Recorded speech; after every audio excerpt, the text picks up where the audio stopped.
এবার নওগাঁ থেকে সরাসরি যুক্ত হচ্ছেন সহকর্মী আরিফুল হক সোহাগ। আরিফ, রাজশাহীর সমাবেশ শেষ করে বিকেল নাগাদ নওগাঁয় পৌঁছানোর কথা রয়েছে তারেক রহমানের। তার আগমনকে ঘিরে যে সমাবেশ সেটি কতটা প্রস্তুত এবং নেতাকর্মীরা আসতে শুরু করেছেন কিনা, তারা কি বলছেন আসলে তার আগমনকে কেন্দ্র করে?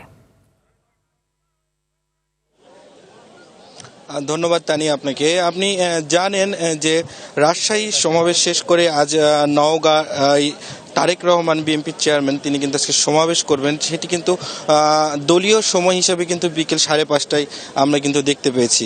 আমি যদি আপনারা একটু দেখাই যে আসলে নওগাঁ জেলায় 11টি থানা থেকেই কিন্তু যারা দলীয় নেতাকর্মীরা রয়েছেন তারা কিন্তু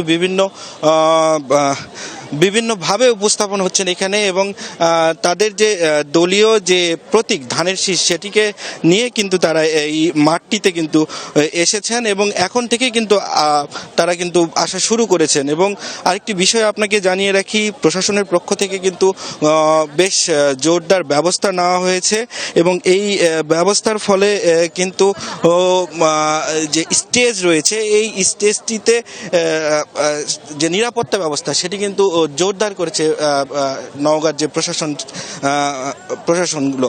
এবং আপনাকে আরেকটি বিষয় জানিয়ে রাখি, এখানে তারেক রহমানকে আসার উপলক্ষে যারা নেতাকর্মীরা রয়েছে তাদের একটি ক্ষুদ্র দাবি রয়েছে। নওগাঁ জেলা যেহেতু কৃষি উন্নয়ন একটি জেলা, এই কৃষিকে আরও বেগবান করার জন্য তারা তারেক রহমানের কাছে নির্বাচনী ইশতেহার হিসাবে একটু তারা জানাবেন যে এই জেলাটাতে যেন কৃষি বিশ্ববিদ্যালয় থেকে শুরু করে কৃষি উন্নয়নের যে ভূমিকাগুলো রয়েছে সেটি কিন্তু বিএনপি সরকার যদি গঠন করে 12ই ফেব্রুয়ারি নির্বাচনে, সেটি কিন্তু তারা যেন নওগাঁ জেলাকে কেন্দ্র করে এটি কিন্তু তারা করবেন বলে তারা আশা করছেন।